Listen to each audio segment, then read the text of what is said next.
ரீசெண்டா நம்ம போட்ட ஒரு ரீல்ல வந்து பிரைஸ் அதிகம் அப்படின்னு சொல்லி கமெண்ட் பண்ணியிருந்தாங்க. அது என்னன்னு இப்போ எக்ஸ்பிளைன் பண்றேன் வாங்க. இப்போ வந்து இந்த பிசியோட எக்ஸாம்பிள் எடுத்துக்கோங்க. இதோட லோவஸ்ட் பிரைஸ் அதாவது ஈச் காம்பனன்ட் லோவஸ்ட் பிரைஸ் ஆன்லைன்ல என்ன இருக்குன்னு சொல்லி நம்ம பார்க்கலாம். ஒவ்வொன்னும் ஒவ்வொரு வெப்சைட்ல இருக்குங்க.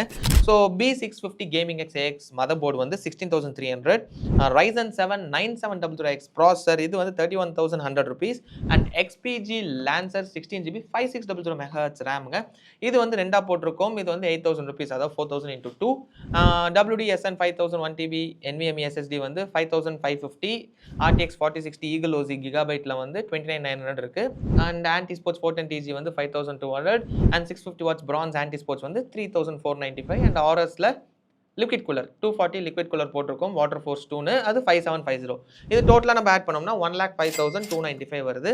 நம்ம இப்போ சேம் பில்டு வந்து நம்ம கஸ்டமர் கொடுத்துருக்கோம் ஃபார் டெக்லா யூசேஜ், அதாவது ஸ்ட்ரக்சர் இன்ஜினியரிங் யூசேஜ். அவங்களுக்கு வந்து ப்ராசஸர் இன்டென்சிவாக இருக்கணும், கிராஃபிக்ஸ் கார்டு இன்டென்சிவாக இருக்கணும், பாட்டில் நெக் ஆகக்கூடாதுன்னு சொல்லியிருந்தாங்க. ஸோ இந்த பிசி டோட்டலாக பண்ணியிருந்தோம். நம்ம பண்ணி கொடுத்தது வந்து 1,05,000 rupeesக்குங்க. ஸோ இது ரெண்டையும் நீங்கள் டிஃபரன்ஸ் பார்த்தீங்கன்னா அரௌண்ட் 300 rupees இருக்குது. நம்மளுக்கு கம்மியாக இருக்குது. ப்ளஸ் ஆர் மைனஸ் இருக்கலாம் 300 to 500 rupees. பட் நம்ம வந்து நீட்டாக அசம்பிள் பண்ணி ஸ்ட்ரெஸ் டெஸ்ட் பண்ணி கொடுத்துருவோம். ஸோ உங்களுக்கு வந்து பயப்பட தேவையில்லை. அண்ட் இன்னொரு விஷயம் வந்து ஆஃப்டர் 1 year or 2 years வந்து உங்களுக்கு வாரண்டி கிளைம் பண்ணோம்னா நீங்கள் வந்து வேறு வெப்சைட்டில் வாங்கியிருந்தீங்கன்னா ஒவ்வொரு வெப்சைட்டுக்கும் நீங்கள் கால் பண்ணி கிளைம் பண்ண வேண்டியதாக இருக்கும். That is not an easy job உங்களுக்கு. ஸோ எல்லாமே வந்து ஒரே இடத்துல வாங்கினீங்க, உங்களுக்கு வந்து பிசி அசம்பிளும் பண்ணி கொடுத்துருவாங்க, உங்களுக்கு ஸ்ட்ரெஸ் டெஸ்ட் பண்ணி கொடுத்துருவாங்க. ஸோ உங்களுக்கு வந்து மைண்ட் டென்ஷன் ஃப்ரீயாக இருக்கலாம் அண்ட் காஸ்ட்டையும் நீங்கள் வந்து சேவ் பண்ணலாம்.